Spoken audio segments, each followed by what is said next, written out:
Puji nama Tuhan. Shalom Bapak Ibu Saudara yang dikasihi dalam Tuhan Yesus. Sekali lagi kurang semangat. Shalom. Saya mau lihat lambaian tangan saudara, lambaian tangan orang penuh dalam sukacita. Berapa banyak dari saudara yang datang di tempat ini yang ingin bersyukur, memuji dan menyembah Tuhan. Sekali lagi lambaikan tangan saudara. Kasih tepuk tangan yang luar biasa buat Tuhan kita. Kita percaya ketika pujian penyembahan dinaikkan, Roh Kudus hadir, Roh Kudus bekerja, bahkan Roh Kudus melawat setiap kita. Yang setuju katakan amin. Haleluya. Mari kita siapkan hati kita. Kita masuk di dalam ibadah kita pada pagi hari ini. Bersatu hati kita berdoa. Kami bersyukur Tuhan untuk pagi ini. Bapa terima kasih buat kasih dan kebaikan Tuhan dalam setiap kehidupan kami. Kami bersyukur Bapa, kami punya Allah yang dahsyat seperti Engkau. Pagi ini Bapa, kami mau memuji, kami mau menyembah Engkau. Kami percaya Tuhan, Engkau hadir di tengah-tengah kami. Lawat setiap hati kami Bapa. Terima kasih Bapa, kami serahkan ibadah kami dari awal, pertengahan, hingga pada akhirnya. Kami percaya Bapa hanya ada satu nama yang berkuasa, yaitu nama Tuhan Yesus. Terpuji-pujilah Engkau Bapa. Haleluya. Terima kasih Tuhan. Mari kita siapkan hati kita untuk kita masuk di dalam ibadah pagi hari ini. Haleluya.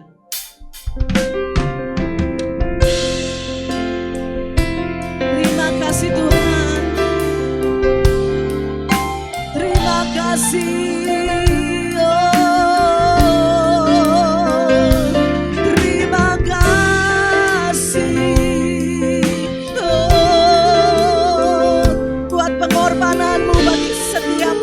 Kami, haleluya.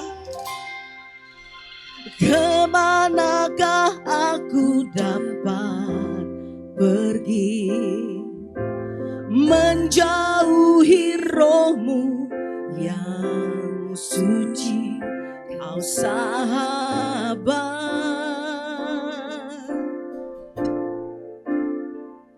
dan kau dekat.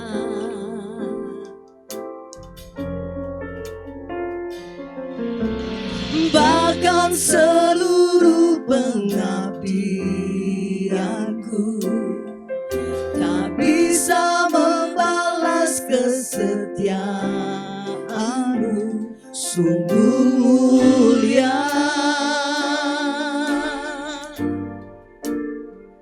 dan berharga, sungguh besar pengorbananmu bagiku, terlalu dalam untuk dimengerti, sungguh besar, sungguh indah yang kau pikirkan tentangku. Katakan tak terselami, bagiku. Sungguh indah, oh, sungguh indah. Mari bersama katakan, kemanakah aku dapat pergi, menjauhi rohmu yang suci, kau sahabat, oh, dan kau dekat. Amin. Terima kasih Tuhan. Bahkan seluruh pengabdianku tak bisa membalas kesetiaanmu, sungguh mulia dan berharga.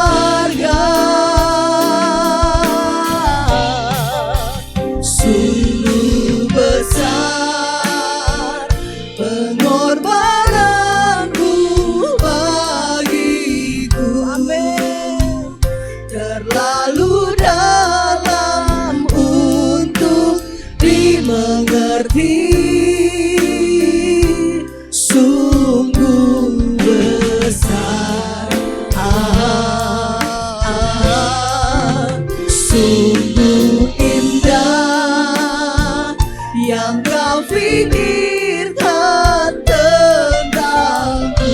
Katakan tak terselami, Tak terselami bagiku. Sungguh indah,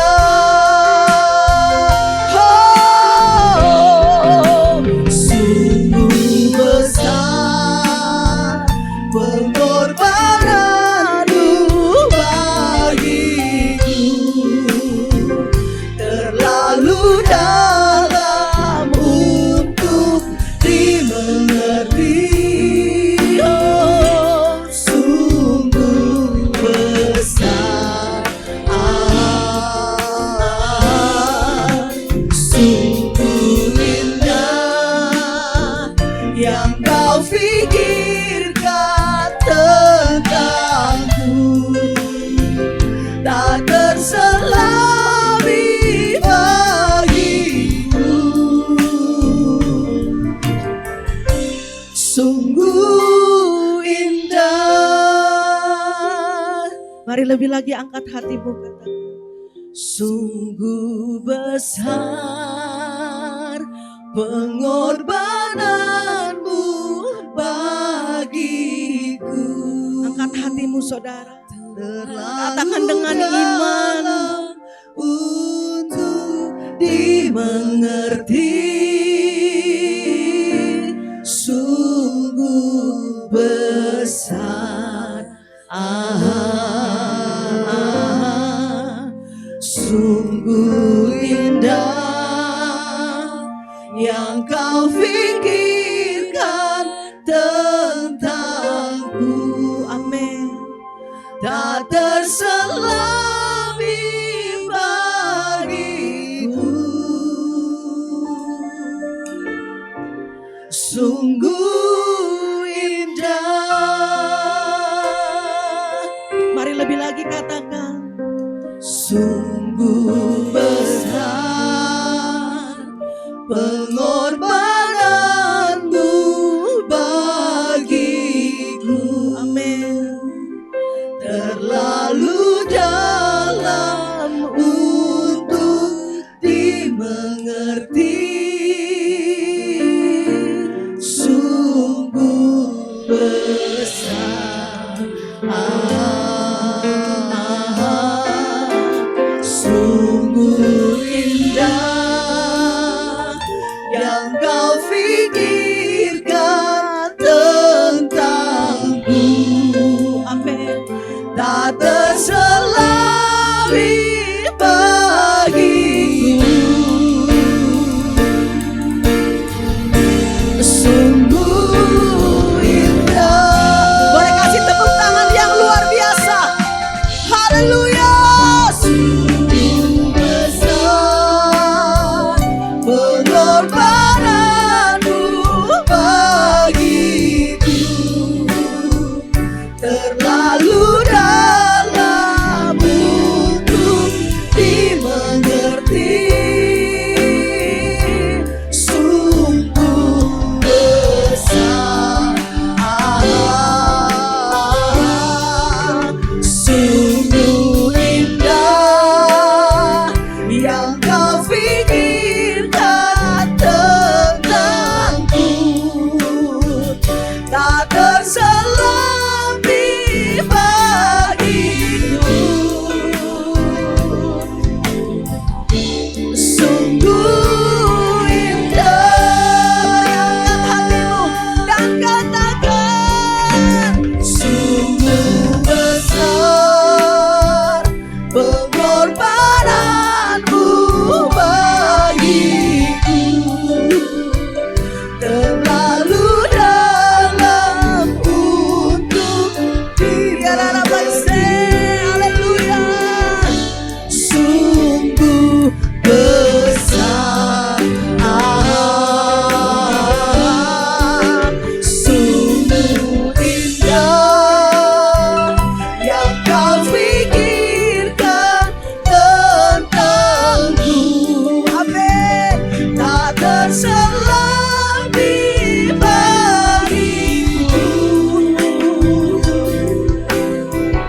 indah.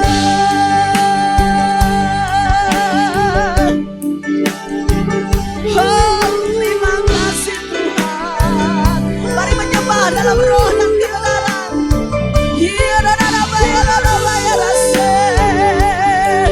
Terima kasih Tuhan.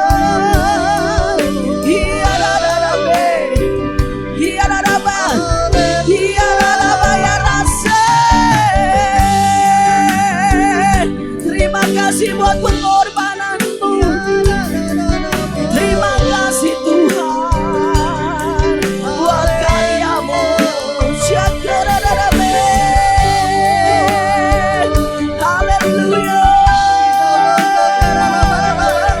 Mari menyembah dalam roh dan kebenaran. Mari buka hatimu dan sembah Dia.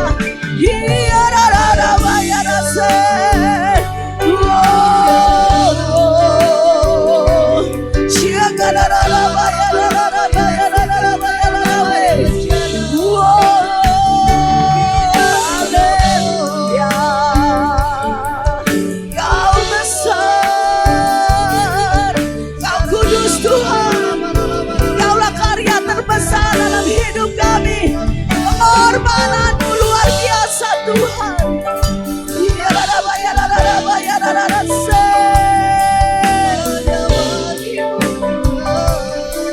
Terima kasih Tuhan.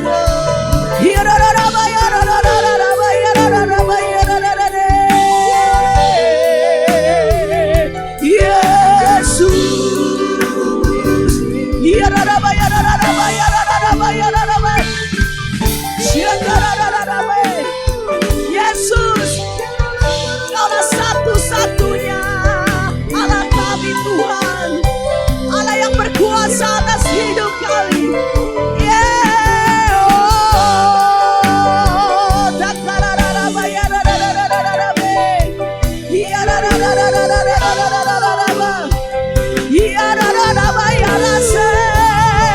Yesus, Kaulah Tuhan. Lawat setiap kami Tuhan, bawa hati kami lebih lagi dekat kepadamu.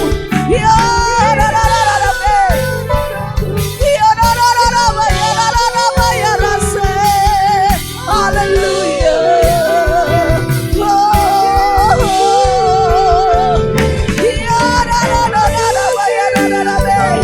Yesus, Kaulah kekuatan dalam hidup kami.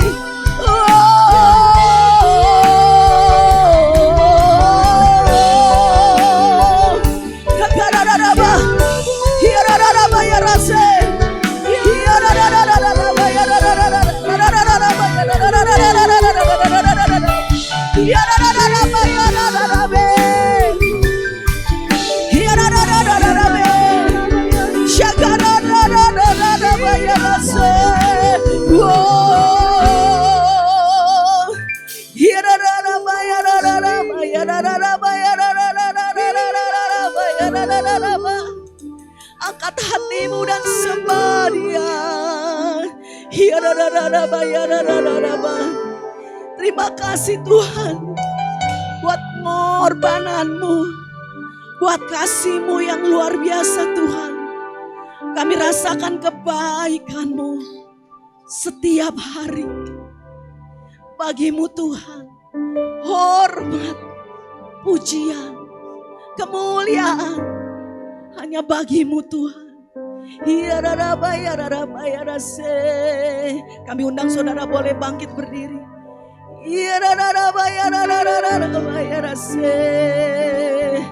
Oh, haleluya. Boleh kasih sorak-sorai yang dahsyat buat Tuhan kita. Haleluya, terima kasih Tuhan. Haleluya. Bagi-Mu Tuhan segala pujian, hormat kemuliaan tiada terkira. Salib-Mu Tuhan,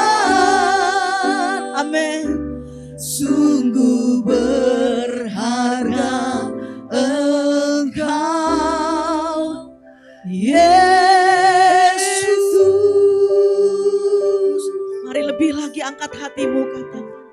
Bagimu Tuhan segala pujian,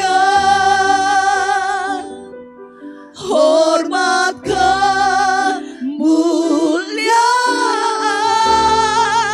tiada terkira. Salibmu Tuhan sungguh berharga. Engkau Yesus, kasih tepuk tangan yang dahsyat buat Tuhan kita. Haleluya. Bagimu Tuhan segala pujian, hormat, kemuliaan hanya bagimu Tuhan. Amin. Tiada terkira. Salibmu Tuhan sungguh berharga. Engkau berharga. Engkau Yesus. Terima kasih Tuhan. Bagimu Tuhan segala pujian, hormat, kemuliaan tiada terkira. Salibmu Tuhan sungguh berharga. Engkau Yesus. Buka hatimu, katakan dengan iman. Bagimu Tuhan segala pujian. Yes, yes Lord. Hormat, kemuliaan tiada terkira. Salibmu Tuhan sungguh berharga. Engkau Yesus sungguh berharga. Katakan sungguh berharga.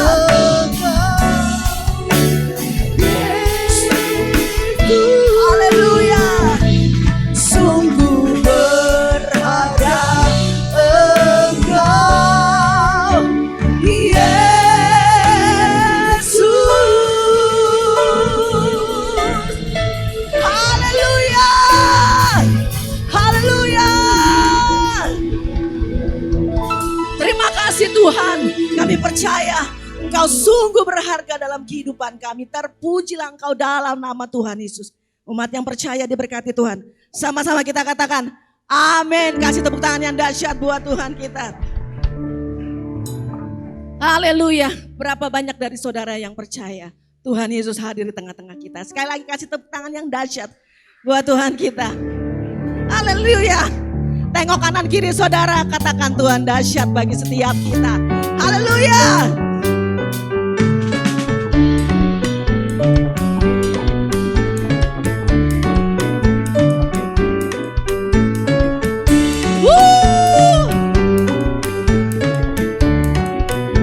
Sama-sama katakan, tiada terukur besar kasih setiamu Tuhan. Haleluya.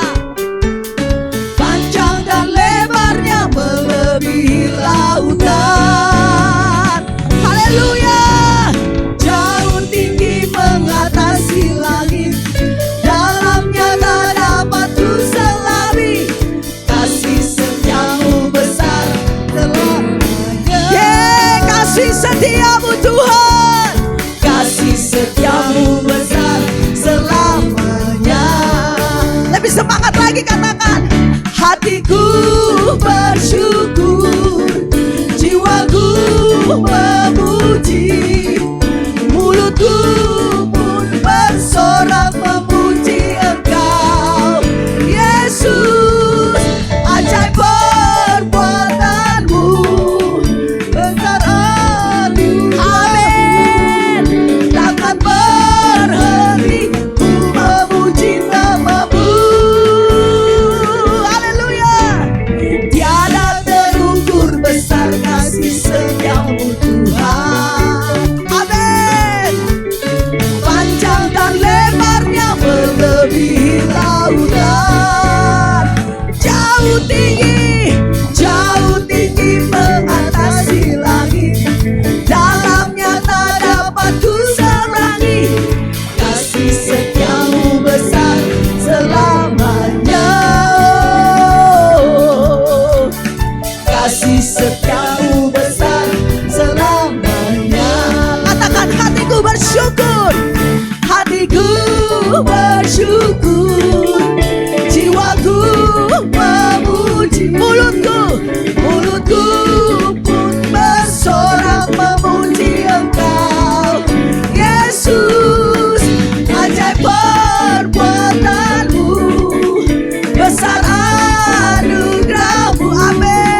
setiamu besar selamanya. Kasih setiamu besar selamanya.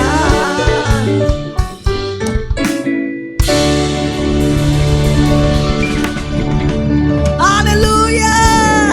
Kita percaya tiada terukur kasih setia Tuhan dalam setiap kehidupan kita.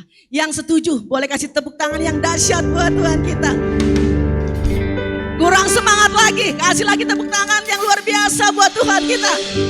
Haleluya. Sama-sama kita katakan, Allah sumber kuatku, Allah sumber kuatku, Allah sumber kuatku dan bagianku selama-lamanya.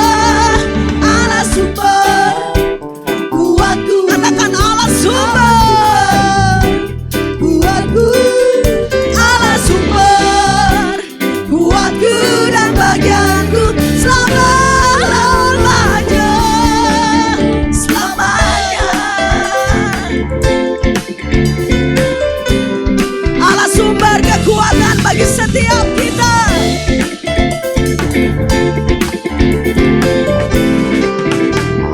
Sama-sama katakan, hanya kau milikku di surga. Amin. Tiada yang ku ingini di bumi, hanya kau. Oh, oh, oh, oh, tak ku andalkan kekuatanku. Amin. Namun yang pasti kan tetap selamanya.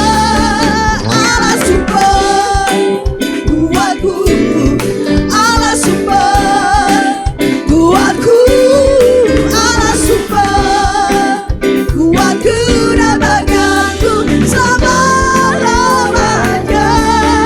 Allah sumber kuatku, Allah sumber kuatku, Allah sumber kuatku dan bagianku selama-lamanya.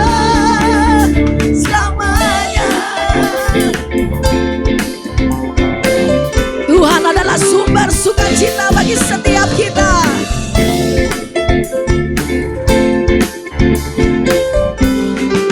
Sama-sama katakan, hanya kau milikku di surga.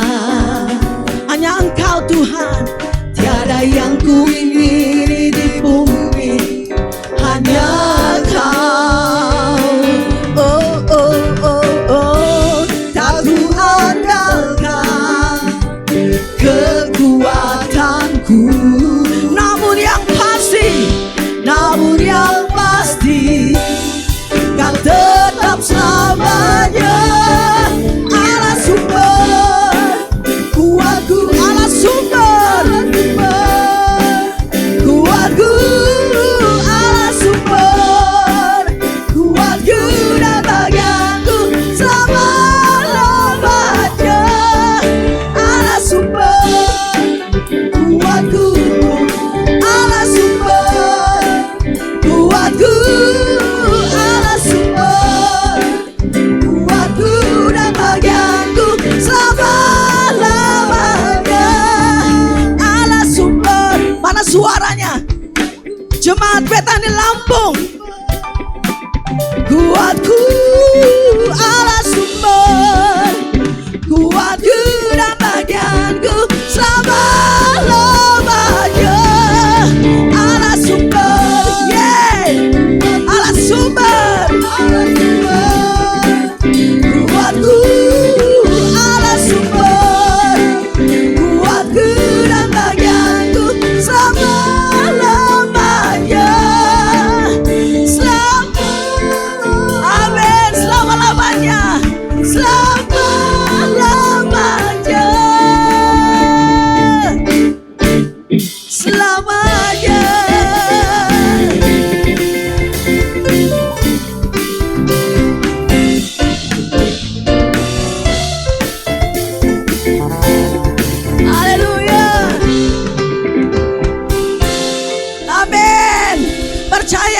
adalah sumber kekuatan bagi setiap kehidupan kita. Amin. Silakan duduk kembali saudara. Tetap dalam hadirat Tuhan.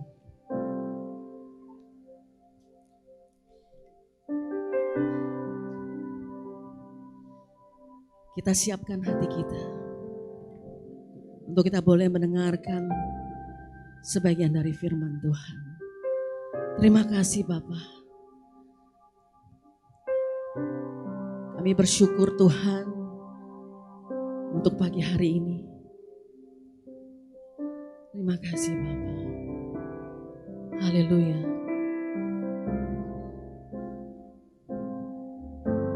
Firman-Mu berkata kau besertaku, maka kuat roh dan jiwaku. Tangan-Mu Tuhan selalu ku nantikan, di setiap langkah ku percaya. Firman-Mu berkata kau besertaku, maka kuat roh dan jiwaku. Tangan-Mu Tuhan selalu ku nantikan, di setiap langkah ku percaya. Dengan sayap-Mu ku akan terbang tinggi di tengah badai hidup. Ku tak menyerah, Kau kekuatan dan perlindungan bagiku, pertolonganku di tempat maha tinggi. Ku mengangkat tanganku, aku berserah. Kau ku nantikan, Kau yang ku sembah, Yesusku, Rajaku. Terima kasih Tuhan. Kami percaya dengan iman. Bersama katakan, Firman-Mu berkata kau besertaku. Amin. Maka kuat roh dan jiwaku. Oh, tangan-Mu Tuhan selalu ku nantikan, di setiap langkah ku percaya. Dengan sayap-Mu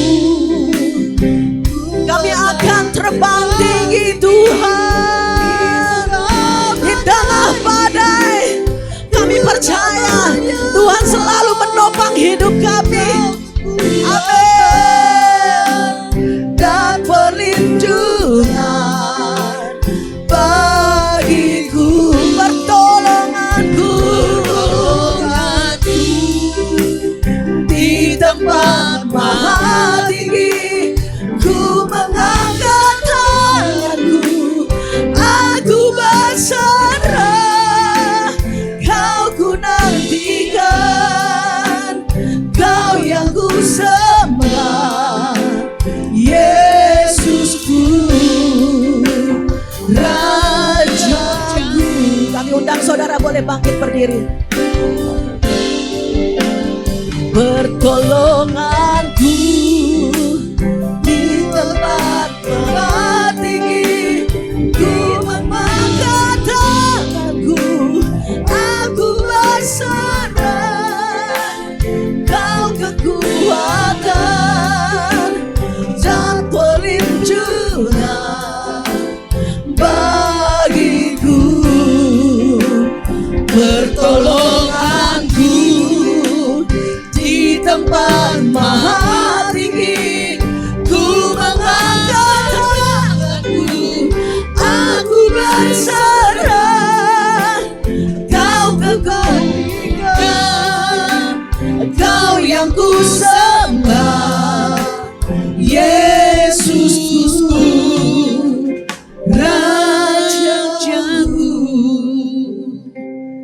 Kami tahu Tuhan pertolongan-Mu tidak pernah terlambat. Sekalipun kami merasa setiap persoalan, setiap permasalahan, rasanya kami tidak memiliki jalan keluar. Tapi itu kan bukan berarti Tuhan Kau tidak menolong kami. Kami percaya Tuhan seperti Yesaya 55. Katakan Tuhan, pertolongan itu akan datang kepada kami. Tetapi banyak kali pertolongan itu tidak datang oleh karena kesalahan kami. Oleh karena itu Tuhan pada pagi hari ini, biar Tuhan ada sukacita, damai sejahtera. Bahkan kekuatan untuk kami bisa terus melakukan kebenaran firman. Sampai pada akhir tujuan yang Tuhan berikan kepada kami.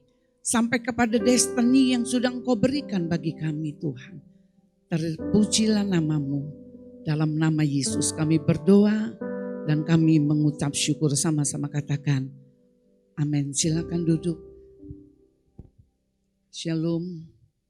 Di sini ada keluarga dari Pak Ali. Sekali lagi saya turut berbela sungkawa atas meninggal Bapak Ali.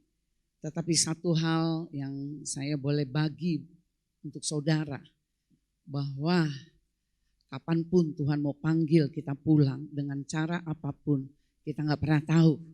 Amin. Kita tidak pernah tahu kematian kapannya datang. Kemudian yang kedua, kita tidak pernah tahu di mana kematian itu akan datang.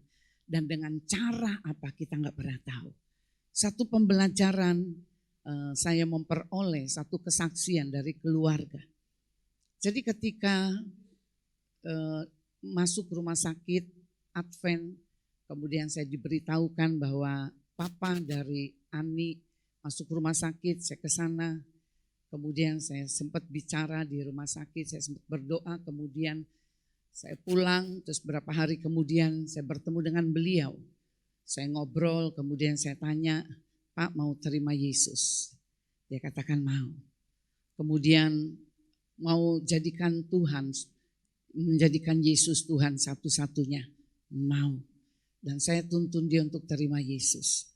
Saudara, firman Tuhan katakan Roma 10 ayat yang ke-9, mengaku dengan mulut bahwa Yesus adalah Tuhan, kamu akan diselamatkan. Saya kemudian merenungkan kembali apa yang disampaikan firman Tuhan oleh Bapak Aaron. Bapak Aaron dia menyampaikan orang yang kerja di kebun anggur, ada yang upahnya sama. Ketika saudara masuk awal sampai akhir, sampai waktu saudara tinggal 1 jam saja. Saudara bekerja, kemudian saudara selesai, upahnya sama. Dan saya percaya Pak Ali, dia sudah ada bersama dengan Tuhan walaupun dia belum sempat ke gereja. Yang saya mau saksikan begini, bahwa kematian itu datang tiba-tiba. Mereka jam 3 masih pijet papanya, jam 3. Kemudian setelah itu istrinya, mama dari Ani, dia sakit. Kemudian yang sakit ini pijetin mamanya.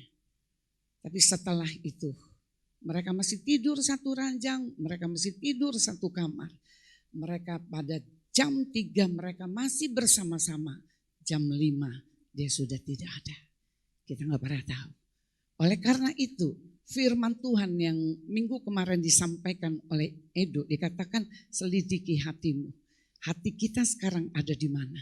Apakah hati kita benar-benar ada di dalam Kristus? Apakah hati kita masih setengah-setengah di dalam Kristus? Saudara selidiki ini karena kita tidak pernah tahu masanya datang kepada kita. Kita belajar sama-sama. Saya memberikan tema hari ini adalah masalah adalah jalan melihat kuasa Tuhan. Kenapa saya angkat tentang masalah?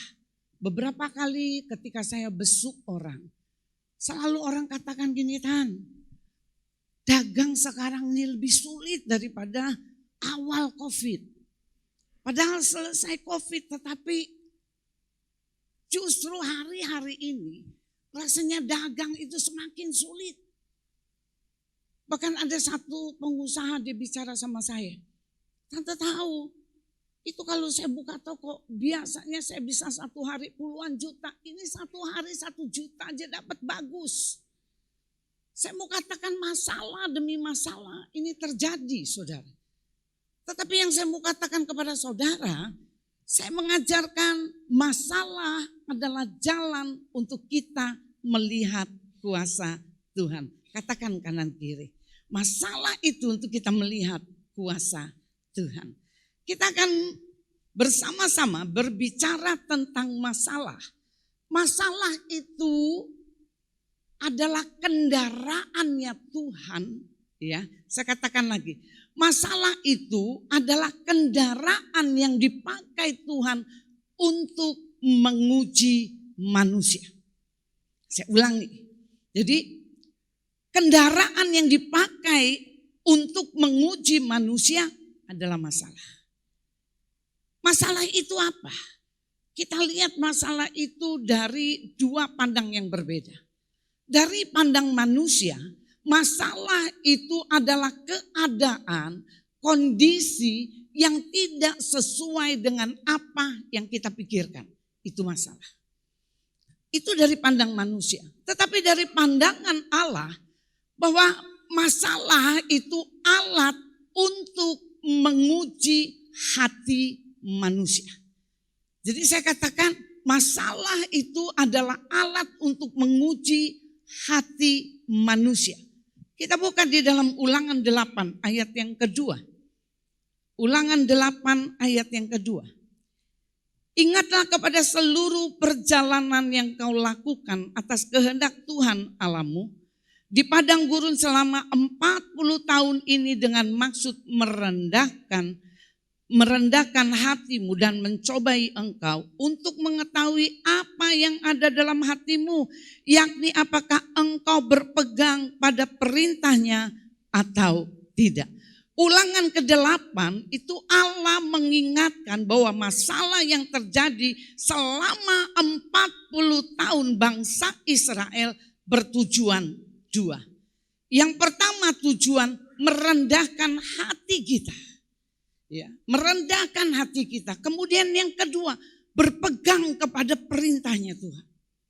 Saya memberikan satu contoh. Di dalam Kejadian 22 ayat yang kedua. Kejadian 22 ayat yang kedua. Di sini dia katakan, firman-Nya ambillah anakmu yang tinggal itu, yang engkau kasih yakni Ishak.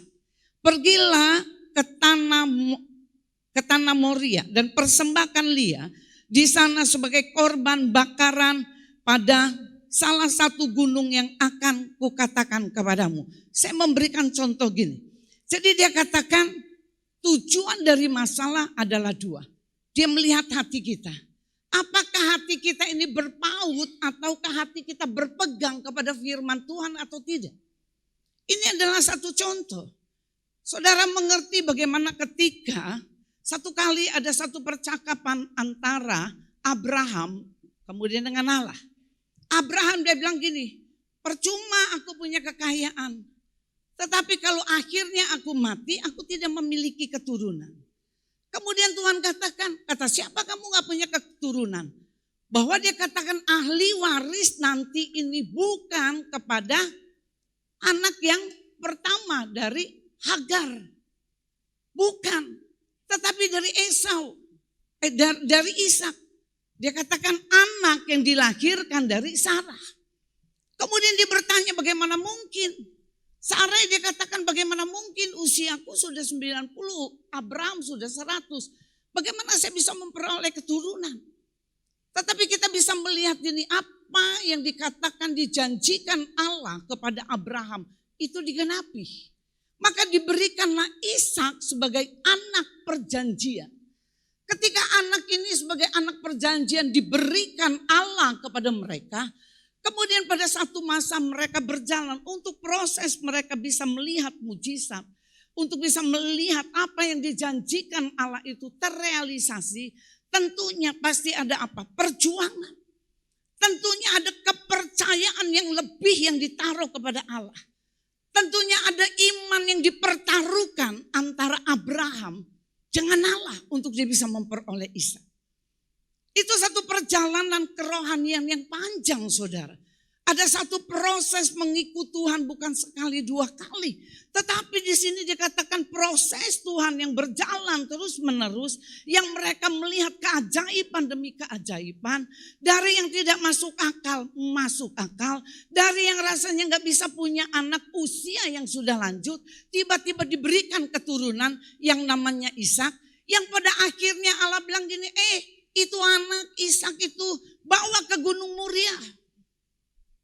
Dia katakan berikan persembahan. Anak ini sebagai persembahan. Saudara bayangkan bagaimana dia untuk memperoleh Ishak. Perlu perjuangan, perlu kepercayaan, perlu iman yang kuat. Dia berjalan bersama dengan Tuhan. Tiba-tiba ketika anak ini dikatakan persembahkan kembali kepada aku. Enggak mudah. Tidak mudah saudara. Saya mau katakan sesuatu yang berharga dari saudara dan saya. Ketika satu kali Tuhan bilang gini, serahkan itu semua sama aku. Apa kita dengan mudah kita katakan, ambil. Saya rasa ada perjuangan di dalam batin dari Abraham. Tetapi yang saya mau ceritakan, kenapa Abraham dia membawa Ishak. Dia naik ke Gunung Moria. Waktu dia naik ke Gunung Moria, apa yang dikatakan Ishak? Ishak bilang, mana domba yang akan dipersembahkan? Itu adalah hal yang sangat menusuk hati orang tua. Ketika seorang anak bicara kepada papanya seperti ini. Dia tidak bicara apa-apa. Kemudian dia ajak dia naik ke Gunung Moria. Bukan berarti, saya katakan, bukan berarti Abraham tidak mengasihi Ishak. Tetapi dia mengerti ada satu perjalanan yang panjang. Dia bersama dengan Tuhan. Dia melihat bahwa ada keajaiban demi keajaiban. Dia percaya ketika dia bawa Ishak, dia naik ke Gunung Moria. Kemudian dia ikat, kemudian dia persembahkan. Dia tahu dia punya Allah. Bukan Allah yang jahat. Yang mengambil apa yang sudah diberikan. Yang mengerti, katakan amin. Tepuk tangan untuk Tuhan. Jadi kita lihat di sini saudara. Ketika itu dikatakan Abraham, dia bawa. Saya katakan tidak ada kesanggupan orang yang tidak memiliki hubungan dengan Tuhan. Ketika orang yang tidak memiliki perjalanan yang panjang, cerita yang panjang dengan Tuhan, tidak ada kesanggupan akan memberikan anaknya sebagai korban. Dia tidak akan pernah bisa lakukan. Tetapi di sini dia katakan Abraham lakukan itu. Karena apa? Dia tahu perjalanan dia bersama dengan Allah. Dia tahu bagaimana Allah menolongnya. Dia tahu bagaimana Allah memberkatinya. Bahkan dia tahu bagaimana Allah berjanji kepada Abraham. Kita bisa melihat di sini saudara. Ada 3 hal yang harus kita perhatikan. Yang kita harus tiliki. Kalau dia katakan masalah yang diberikan kepada saudara itu adalah sebagai ujian bagi saudara. Saudara harus tahu masalah. Ya, ada 3 yang kita harus mengerti. Ketika kita mengerti gini, ini masalah dikasih Tuhan mau menguji kita. Jadi ada 3 langkah yang kita harus perhatikan. Yang pertama, langkah yang pertama kita harus mengakui kedaulatannya Tuhan. Ya, saya percaya khususnya untuk Mama Ani, untuk tidak bisa menerima, tidak bisa menerima. Karena dalam waktu 2 jam bersama-sama dan waktu dalam 2 jam dia tidak ada lagi bersama-sama. Secara manusia kita enggak bisa merelakan. Ketika suami saya dipanggil pulang, jujur saudara, saya masih bertanya kenapa Tuhan? Saya masih tanya gini, kenapa? Saya menjaga dia ketika dia sakit, saya tidak kemana-mana, saya rawat dia. Tetapi kenapa? Ketika saya pergi sidang sinode, kita bertiga pergi sidang sinode dan saat itu Tuhan panggil dia. Ada pertanyaan-pertanyaan mungkin dari keluarga Ani, ada pertanyaan-pertanyaan kenapa. Sepertinya kita tidak mempercayai kedaulatannya Tuhan. Sampai satu kali ketika Tuhan mulai menyingkapkan segala sesuatu kepada saya. Dia katakan kamu mengerti kenapa saat kamu pergi aku panggil suamimu pulang. Kemudian dia mulai ingatkan saya kejadian demi kejadian. Bagaimana Tuhan menolong dia, bagaimana Tuhan waktu dia COVID dia hampir meninggal. Dia sudah nggak bisa apa-apa, dia sudah ingat dan tidak ingat. Tapi Tuhan tolong.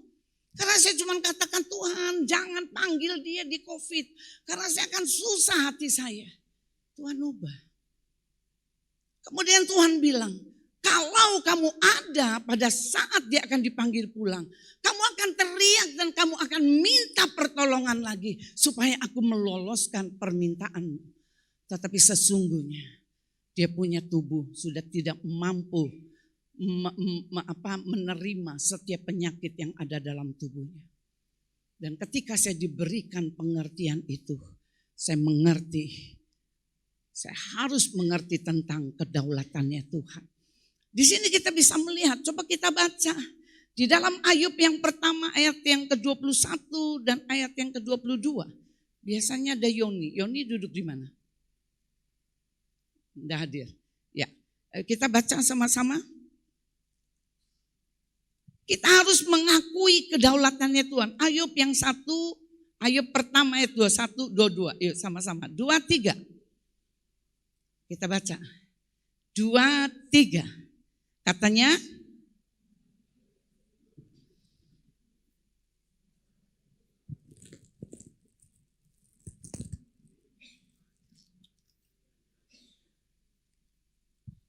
(22)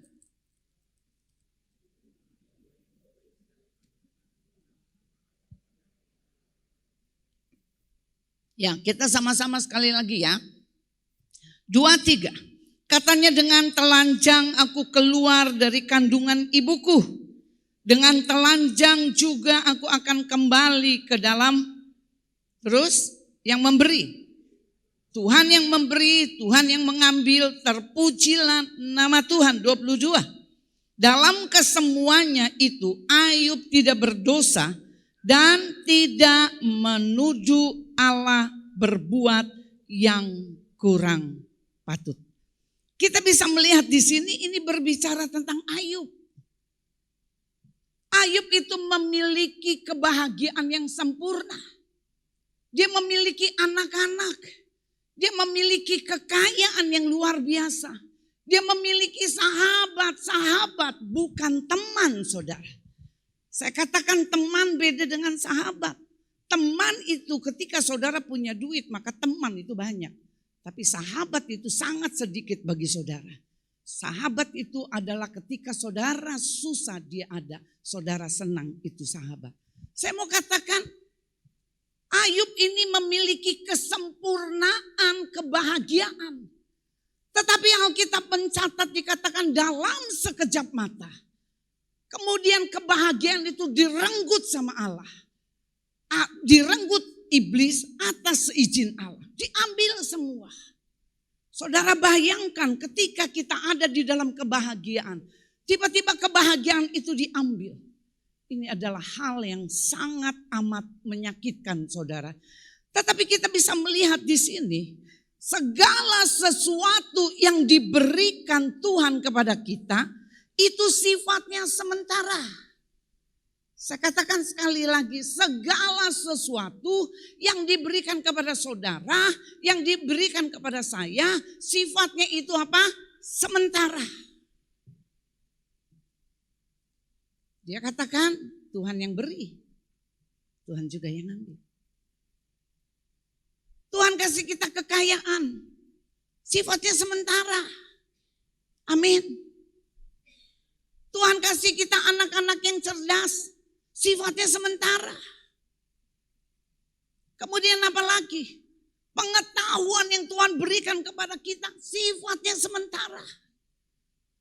Kenapa saya katakan pengetahuan yang Tuhan berikan kepada kita, sifatnya sementara? Saudara kesenggol beca, ketabrak, kejentur, saudara bisa hilang ingatan. Gak usah ilmu pengetahuan orang tua aja kita gak bisa kenal.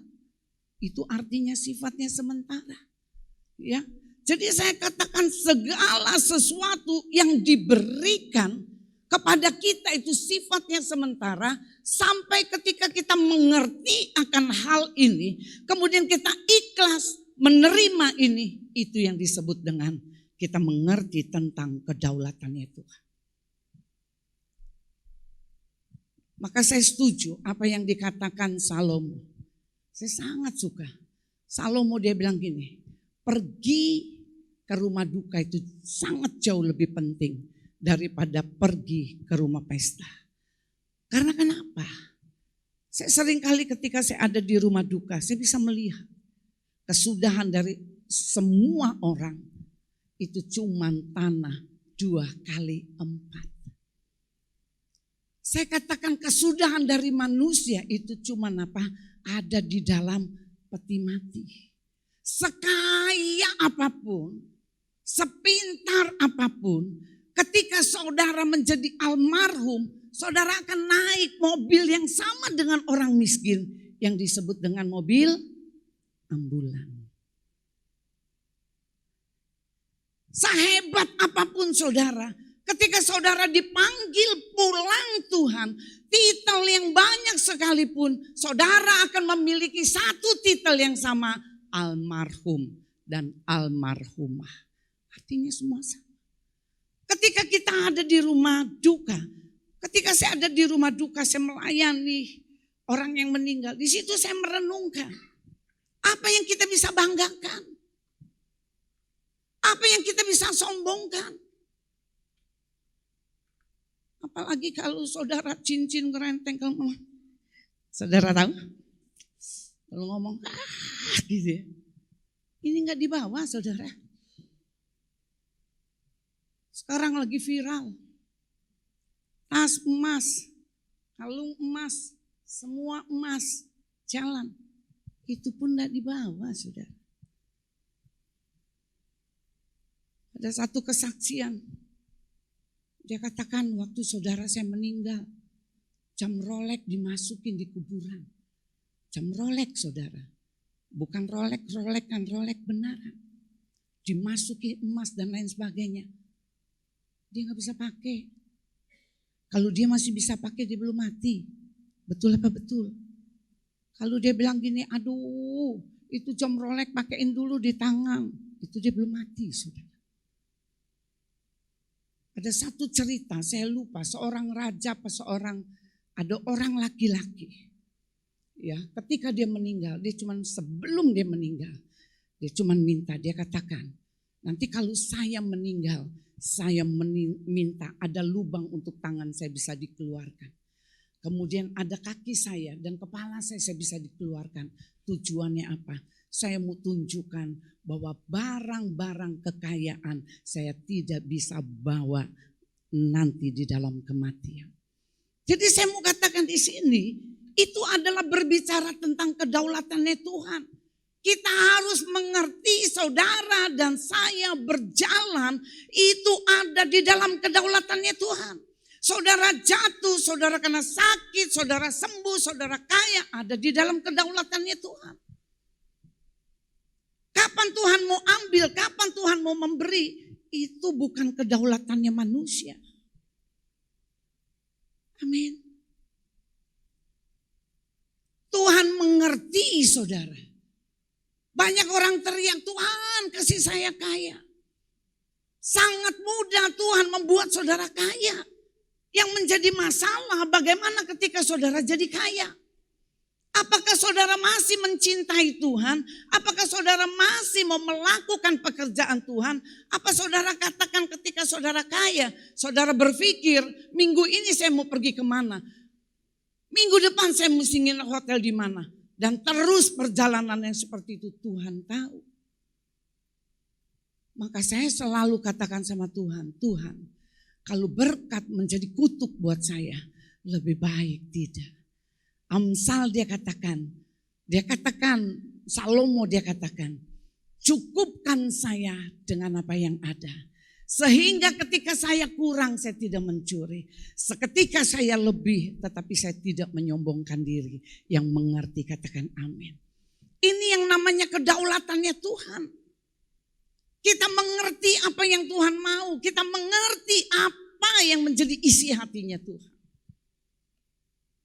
Kemudian yang kedua, kalau kita mengerti masalah ini, ya, dia katakan masalah itu diberikan sebagai apa? Ujian untuk dia melihat hati kita.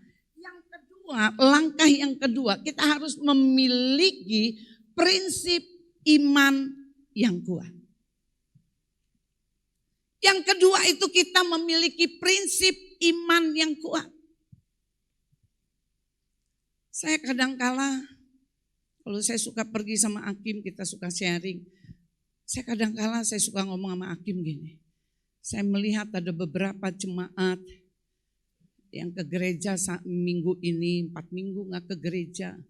Atau ke gereja 1 minggu, 6 bulan gak ke gereja. Dan terus saya mau katakan saya sering bicara sama Hakim, Kim, saya gak mengerti. Kalau bagaimana ketika ada masalah besar terjadi dalam hidupnya, bagaimana respon dia karena tidak ada kebenaran dalam hidupnya. Saudara tangkap maksud saya?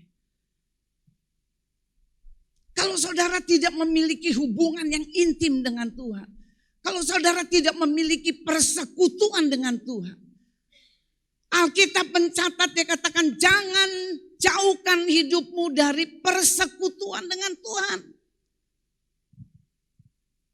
Persekutuan dengan Tuhan itu untuk mendatangkan untuk hal-hal yang masa depan. Jadi di sini dia katakan, saya kadang-kadang waktu saya lihat, kenapa? Alasannya apa? Tidak ada pembantu. Tidak ada ke gereja. Sakit, kaki, tidak ke gereja. Saya katakan saya mulai dari hari Sabtu, Jumat. Saya mulai Jumat saudara, kepala saya dari sini sampai sini, sampai ke dada sini. Semua saya seumur-umur belum pernah sakit gitu. Sampai menyut, saudara tahu itu minyak cap tampak itu saya taruh semua ke badan. Itu udah gak kerasa. Ini saya rasanya tegang semua. Saya dari sini, saya di sini saya kasih, maka saya katakan, saya bercanda. Firman Tuhan Salomo bilang, umur 70-80 lebih kesusahan. Kesusahannya apa? Semakin tua. Yang ada cuman koyo, yang ada cuman apa? Balsem, minyak apa namanya? Minyak. Ya. Saya taruh sini, wah sakit. Hakim bilang udah gak usah minum obat, tidur. Pulang tidur. Saya masih pakai semalam. Masih ada yang ke rumah saya, Tan jangan lupa besok mau khotbah itu koyo cabut semua. Ya siap. Ya. Saya mau katakan apakah karena hal seperti itu yang tidak urgent untuk saudara harus meninggalkan peribadatan ini yang gak masuk akal untuk saya. Kita bisa melihat ada satu cerita di dalam kitab Daniel 3 itu ayat 1 sampai ayat ke-23 itu menceritakan Raja Nebukadnezar dia membangun satu patung yang besar sekali.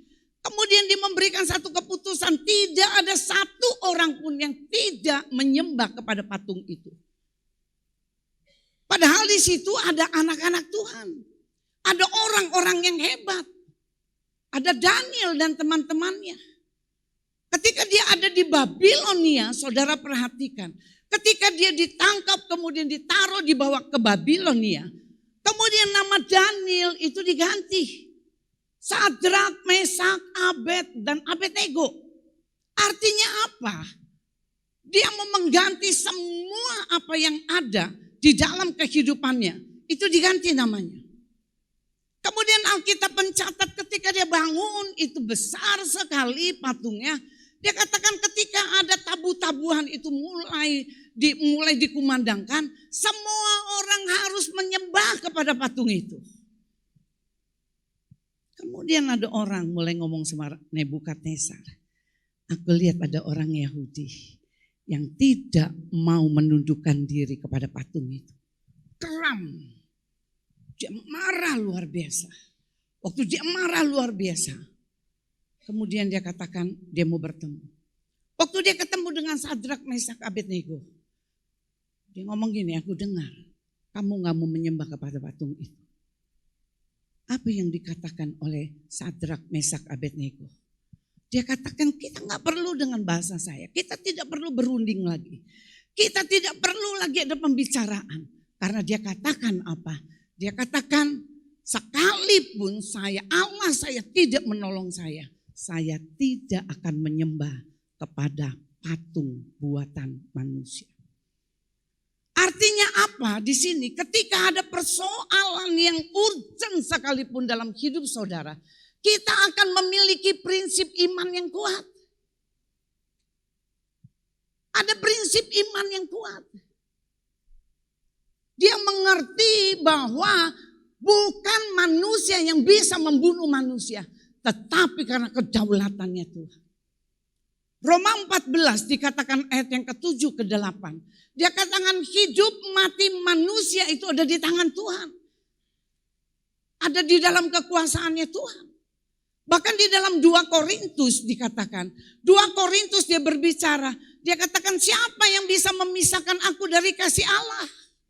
Kematian gak bisa. Kesengsaraan gak bisa. Jadi kita melihat di sini. Langkah yang kedua, miliki prinsip iman yang kuat. Kita mau katakan, sekali Yesus, tetap Yesus. Amin. Amin. Amin.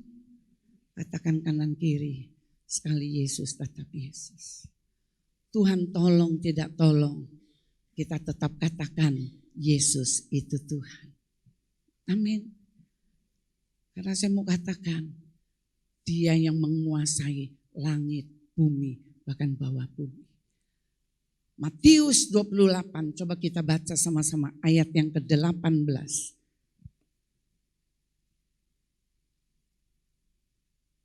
Segala kuasa, sebentar ya saya buka.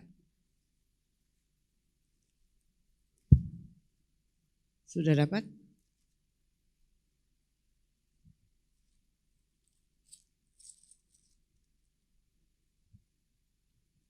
Yuk kita baca. 2, 3 kita baca. Ya sama-sama. 2, 3. Yesus. Tidak ada. Yuk sama-sama yang punya handphone kudus kita baca. 2, 3. Yesus mendekati mereka dan berkata, kepadaku telah apa? Diberikan segala kuasa di mana? Di surga dan di bumi. Sekarang kuasa itu ada di tangan siapa? Ada di tangan Yesus. Kalau kita tahu kekuasaan itu ada di tangan Yesus, kenapa kita tidak mendekatkan diri kita kepada Tuhan?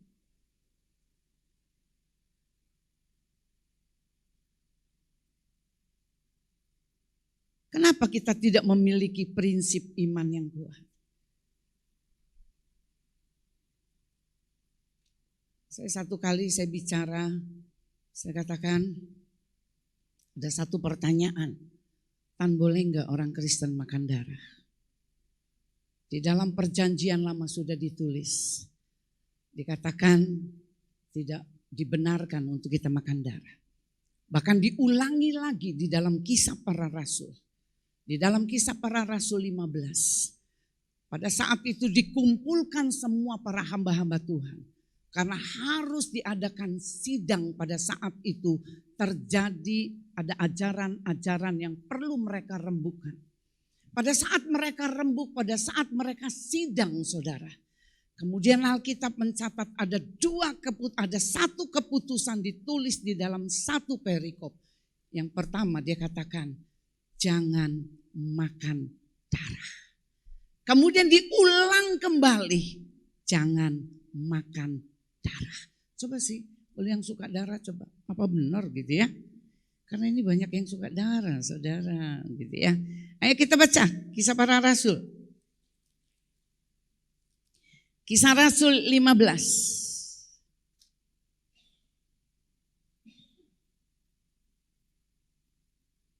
Ayo kita baca ya.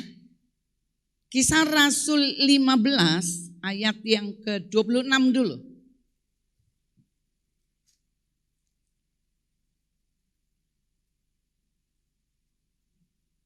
Ya kita baca 2, 3. Tetapi, ayo nggak bisa baca, yuk sama-sama. 2, 3. Tetapi kita harus menulis surat kepada mereka supaya mereka menjauhkan diri dari apa? Makanan yang telah dicemarkan berhala-berhala, dari percabulan, dari daging binatang yang mati dicekik dan dari darah. Kemudian lagi di dalam ayat yang ke-28 sampai ke-29. 28 dia katakan, sebab adalah keputusan siapa? Ulangi lagi sama-sama. Sebab adalah keputusan Roh Kudus dan keputusan kami, yaitu hamba-hamba Allah. Supaya kepada mereka jangan ditanggungkan lebih banyak beban daripada yang diperlukan ini. Kamu harus menjauhkan diri dari apa? Dari makanan yang dipersembahkan kepada berhala, dari darah dan daging binatang yang mati dicekik, dari percabulan, kemudian ya.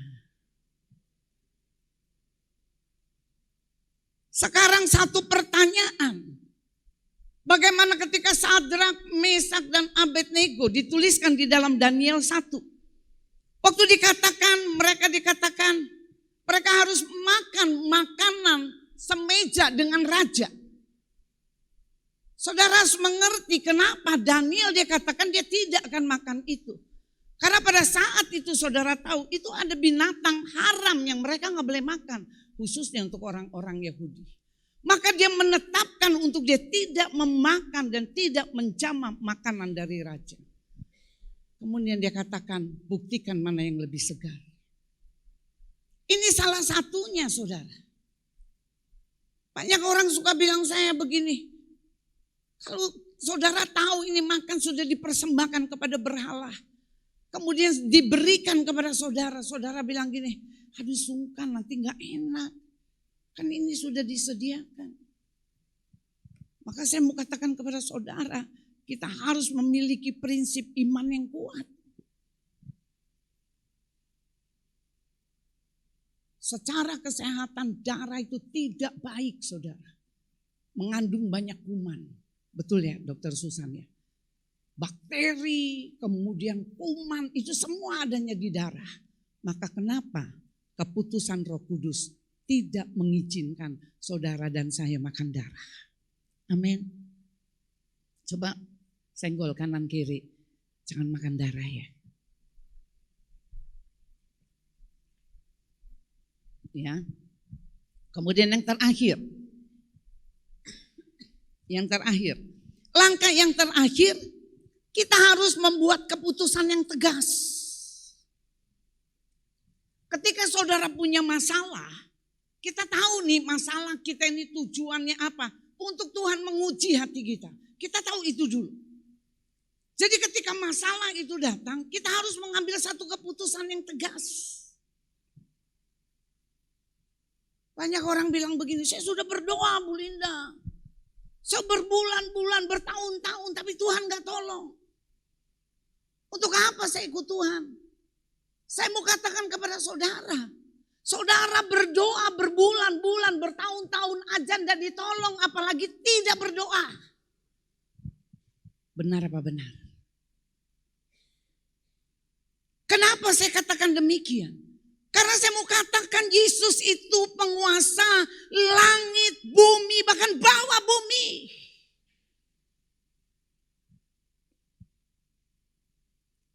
Bahkan di dalam Alkitab diceritakan bagaimana ketika Daniel dia berdoa. Rasanya tidak ada jawaban. Bukan berarti Tuhan tidak menjawab setiap doa saudara. Karena ada waktu yang Tuhan mau berikan kepada saudara. Tuhan mengerti apa yang saudara akan lakukan ketika waktu saudara ditolong Tuhan. Saudara apa yang akan terjadi dalam hidup saudara. Tuhan itu mengerti.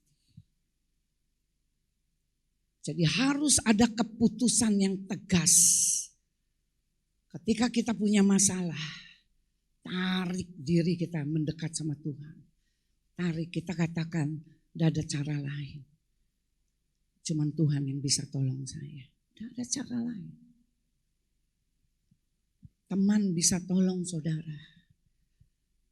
Tapi satu kali dia bilang, waktu saudara berhasil, kalau enggak dari gua, lu kere sampai sekarang.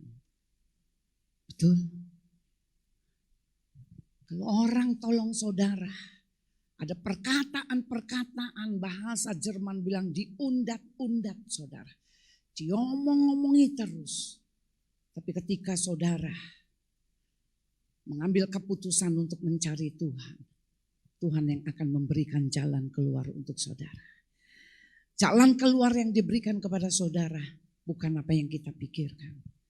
Yesaya 55 dia katakan, dia berbicara di dalam Yesaya 55. Jalanku bukan jalanmu. Amin. Sejauh langit dari bumi, demikianlah jalanku dari jalanmu. Tuhan tahu apa yang harus dia lakukan. Dia mengerti apa yang dia harus lakukan untuk saudara dan saya. Maka saya katakan, ayo kita belajar. Ketika masalah itu datang, saudara katakan, terima kasih Tuhan. Saya akan melihat kuasa Tuhan. Terima kasih Tuhan, persoalan ini datang sama saya. Karena saya melihat kuasa Tuhan bekerja. Kita bangkit berdiri.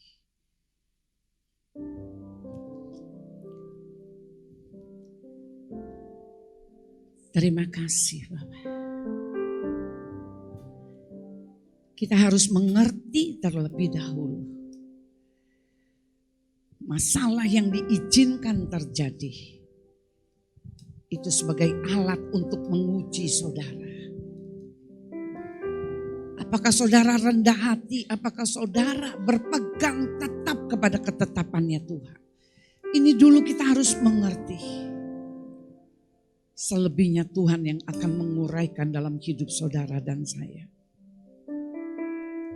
Syakaralabaralabaya syada. Selidiki aku, lihat hatiku, apakah ku sungguh mengasihimu, Yesus, Kau yang Maha Tahu, yang menilai hidupku, tak ada yang tersembunyi bagimu. Selidiki aku, keluarkan dari hatimu, lihat hatiku, yes Lord, apakah ku sungguh mengasihimu, Yesus, Kau yang Maha Tahu, yang menilai hidupku,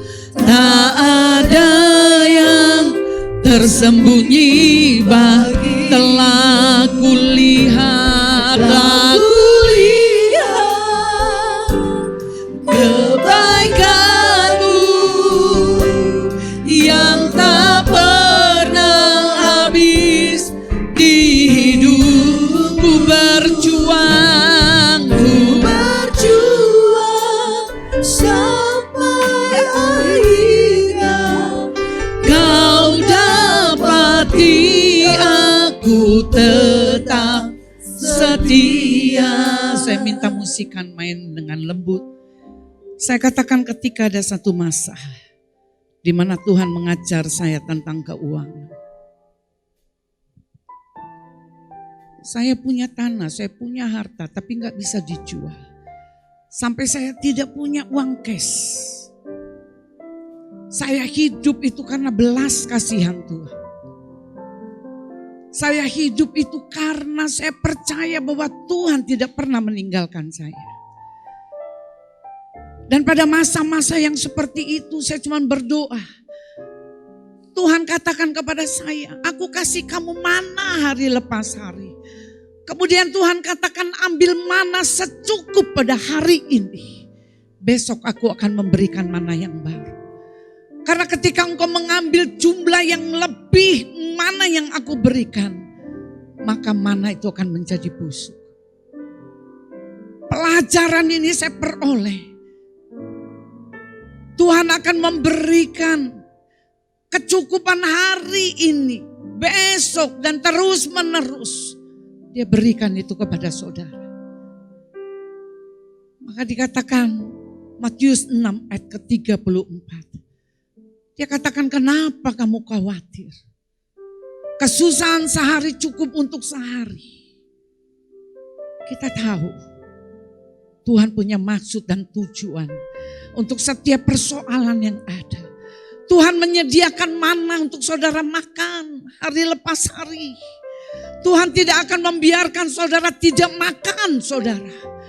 Ini adalah pemeliharaan Tuhan yang sempurna buat hidup saudara.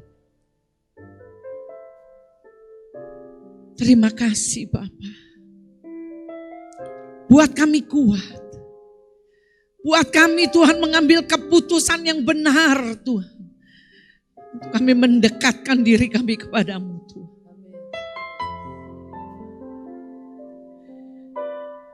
Kami percaya Tuhan. Biar firman pada pagi hari ini. Itu mendorong kami melihat keajaiban-Mu. Kami melihat tangan-Mu. Kami melihat kekuatan-Mu. Kami melihat kuasa-Mu Tuhan. Terima kasih. Kita naikkan pujian ini sekali lagi.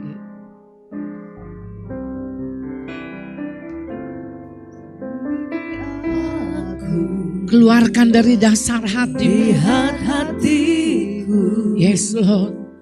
apakah ku sungguh mengasihimu, Yesus, Kau yang Maha Tahu, Yang menilai hidupku. Tak ada yang tersembunyi bagi. Telah kulihat, telah kulihat kebaikan-Mu yang tak pernah habis di hidupku. Ku berjuang sampai akhirnya.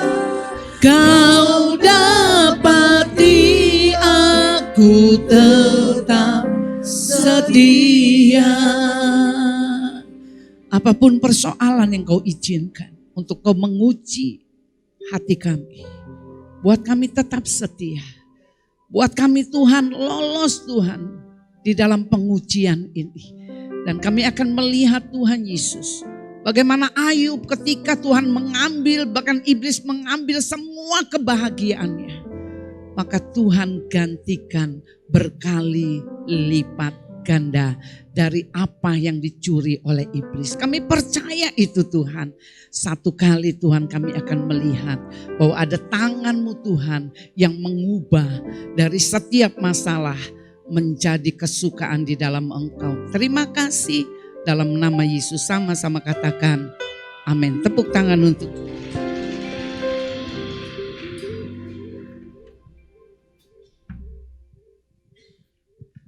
Puji nama Tuhan, kita sudah mendengarkan sebagian dari firman Tuhan.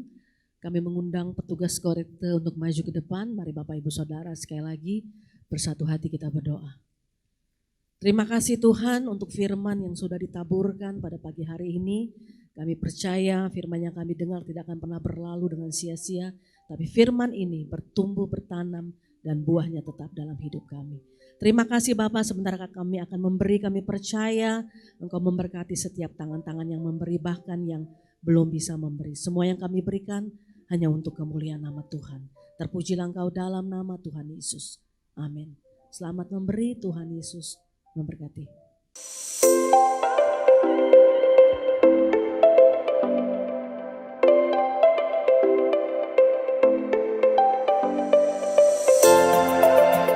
Shalom jemaat yang terkasih, senang rasanya kami dapat menyapa Anda pada minggu ini.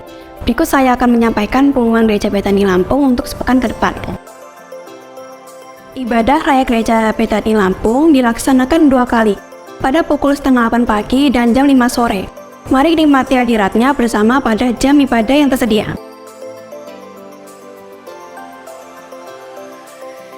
Doa pengerja dan family altar sementara digabung dengan doa puasa pada pukul 6 sampai selesai.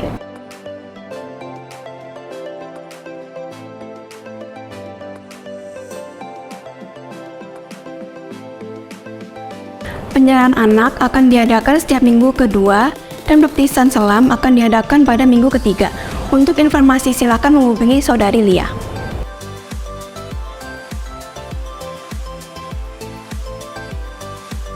Kami mengucapkan selamat datang dan selamat beribadah di Gereja Betani Lampung bagi saudara yang baru pertama kali hadir pada ibadah ini. Biarlah kita terus tergabung dalam jam ibadah yang tersedia.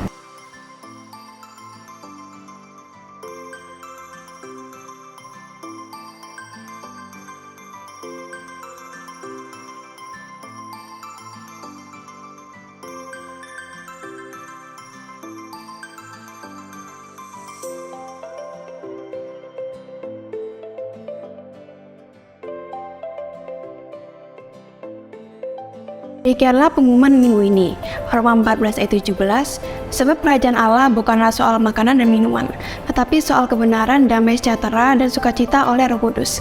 Kiranya Tuhan selalu menjaga dan menyertai kita, semua episode God bless you. Puji nama Tuhan, kita akan mengakhiri ibadah kita pada pagi hari ini. Saya undang saudara boleh bangkit berdiri. Saudara boleh lihat kanan kiri. Haleluya, kasih tepuk tangan yang luar biasa buat Tuhan kita.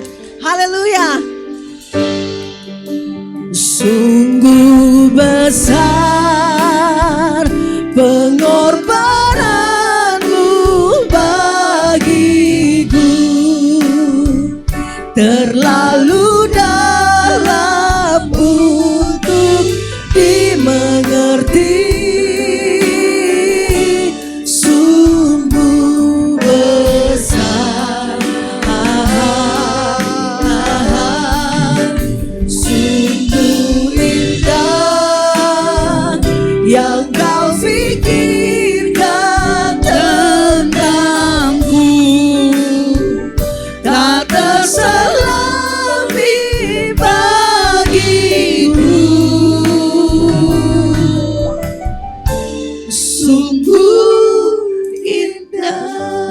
Kita mau angkat kedua belah tangan kita dan arahkan pandangan kita.